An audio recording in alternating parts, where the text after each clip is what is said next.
enemy are ambushing us! This is going to be the shortest battle I have ever played. I've tried a few things against the poisoned arrows of the Slavs, and I figured one of the best ways to counter them would probably be using a lot of cheap infantry with high charge bonuses. Just have to pause this because this is such a short battle. And guerrilla deployment, so you're able to surround the Slavs, giving them nowhere to go. So I've picked the Ebdanians, I think it was, and I have 4 Celtic Axe Warriors, I have 4 Celtic Berserkers, and I have 4 Scothas Teachers somewhere. Yeah, they're in the back, together with the Mormari Cavalry. Against the Slavs, you do not need to fear their cavalry. Mormari are more than enough to hold them, and Scothas Teachers move in to kill them with their 86 charge bonus. So I have good charge bonuses on all my infantry units, quite crucial against a shield wall heavy faction. Berserkers 50 charge, Celtic Axes 50 charge, 86 on Mavios Chosen.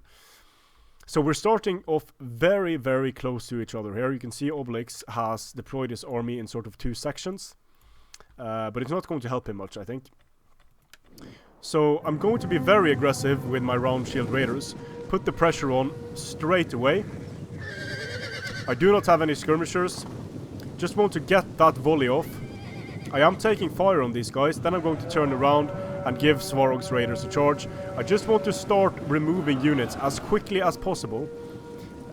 So the Celtic Berserkers are going to go into the Slavic Spears. The Slavic Spears have expert charge defense. I'm losing a few men on the charge here, but if these guys continue to fire, I want to engage as quickly as possible, because then they will cause friendly fire casualties.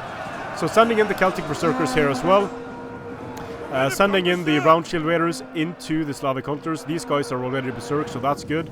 Over here, sending in these guys, sending in the Mormar Cavalry into Svarog's Raiders, more Mormar Cavalry coming in for rear charge together with the fear of the Celtic Berserkers, and just sending in Mormar Cavalry wherever I can, really, trying to overwhelm the Slavs. I've stopped all of the Slavic hunters from being able to fire at this point, very important. And now I can just focus on giving clickety-click attack orders on everything that's left. Things are happening very quickly here. Winning on the flanks, Celtic Berserkers going berserk into multiple units.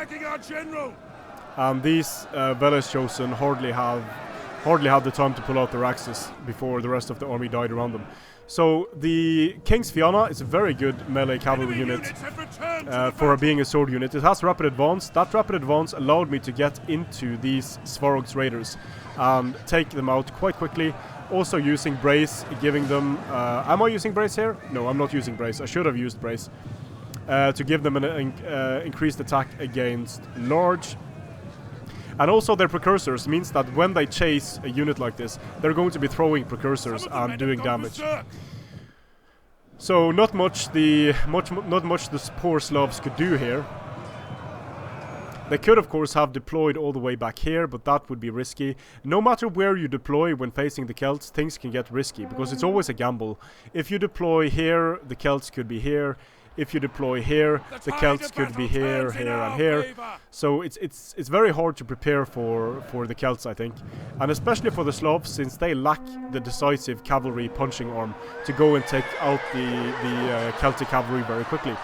So here we have the Warlord's Guard, epic last stand of the Warlord's Guard.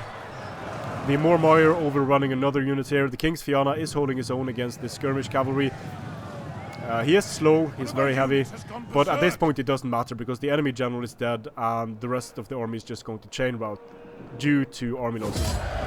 I have to say though, I was very confident in this army. It performed very well against the Venedians, but I tried some other things that didn't work too well, and I'm going to be uploading those in other battles because Obelix did beat me a number of times. I think it was 3 times.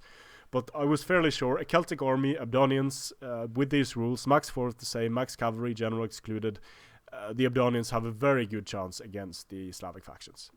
Strength and honor.